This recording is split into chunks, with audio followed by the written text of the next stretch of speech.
neza mwese abari hano n'abadukurikira bari ahandi.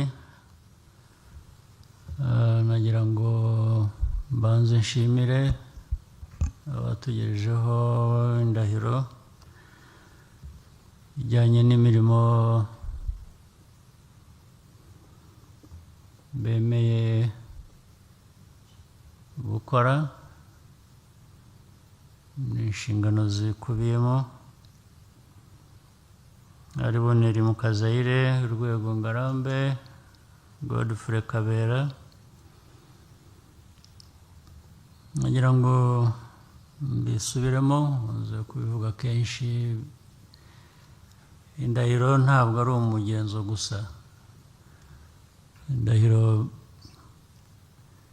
ifite uburemere bwayo kandi bijyana n'imirimo igiye gukorwa. Ubwo rero iteka iyo muri kuri iyo mirimo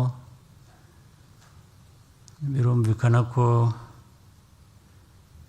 ubwo buremere bw'iyo mirimo buba buri mu bwenge bwanyu no mu mitima yanyu, mubyumva ko mugomba kubyubahiriza, nubwo atari ku iteka bigenda ku bantu bose. Barahira ariko ntibakora ibyo barahiriye. Ibyo ariko ntibibuza uburemere bw'iyo ndahiro kandi bw'iyo mirimo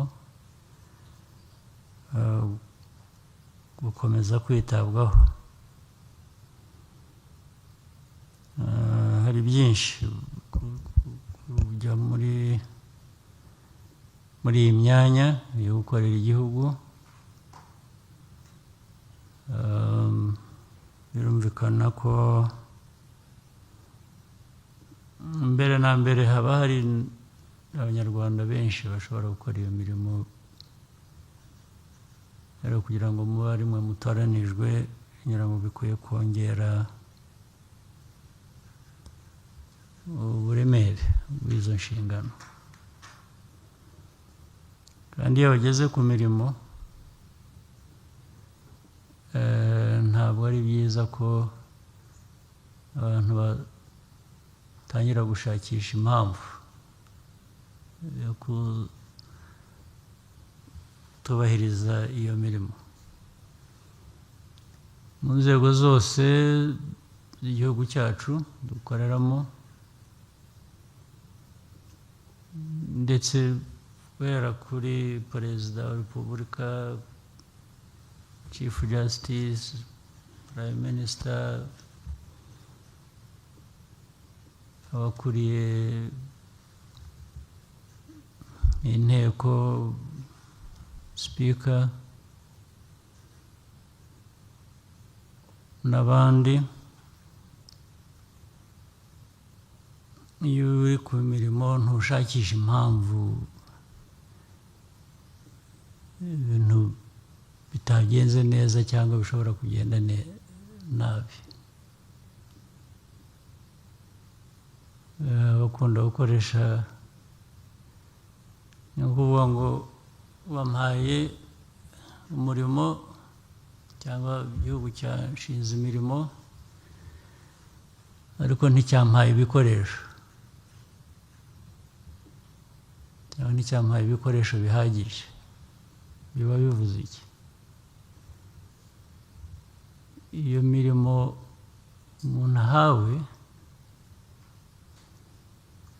haba harimo no gushaka ibikoresho. Ibikoresho cyangwa amikoro igihugu gifite, amikoro ntarangiza byose, ntashobora, kuko ntabwo ari urwego rumwe ruriho ngo amikoro yose y'igihugu ajya muri urwo rwego. Oya, amikoro igihugu gifite adahagije agabanwa mu nzego zose. ukuvuga ngo buri rwego rwose rubona ibidahagije.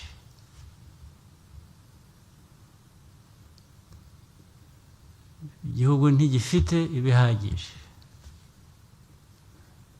ahubwo abantu bashingwa ibyo bashinzwe kugira ngo mu mikorere yabo buzuze izo nshingano bahawe, ariko habemo n'inshingano yo kongera amikoro. N'ibyo nta bindi by'iruhande, nta bindi, ni amagambo gusa. Rero mwebwe abagiye mu rwego rwo gukorera guverinoma, mumenye ngo muje mu nshingano mwabwiwe, mwemeye, muzi, ariko muri izo nshingano niba batababwiye ko hiyongereyemo gushaka amikoro, ubu ntabwo byari byuzuye. Abo muri siporo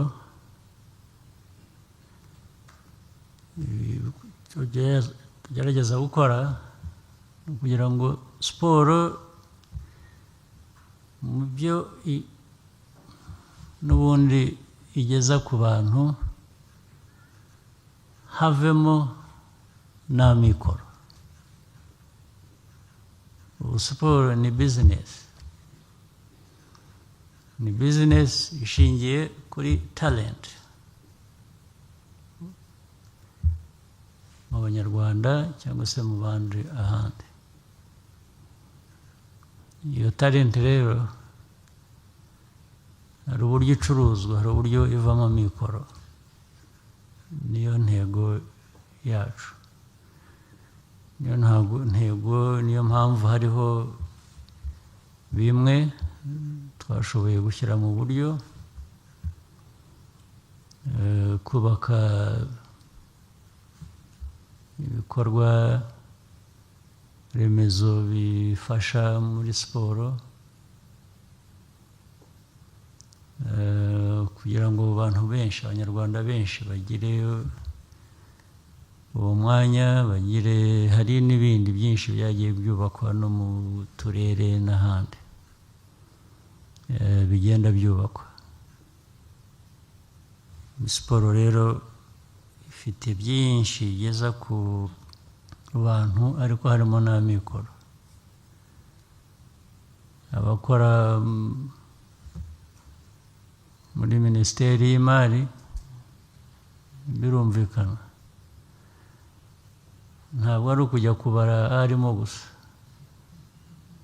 ahubwo ni no kumenya aho aturuka, tugashobora gutubura imari itugeraho mu buryo buzwi, twashakisha, duhora dushakisha iteka ryose. Nta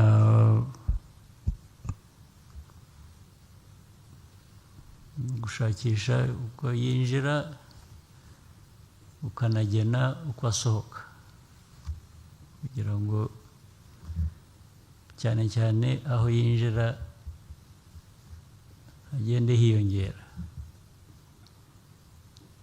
aho yinjira ava hagende hiyongera. Ni ibyo ngibyo rero, ariko ibisigaye ubundi nta kigoye. Ubundi muri mirimo akenshi bigorana ari uko abantu ubwabo batumye igorana. Iyo ushatse ko byoroha biroroha, iyo ushatse kubikomeza birakomera nabyo, ndetse bikagukomerana. Ubwo rero nta kintu gishya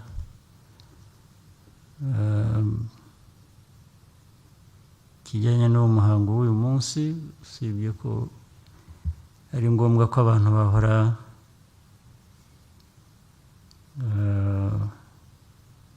bavuga ibyangombwa byafasha kugira ngo imirimo ishobore kugenda neza.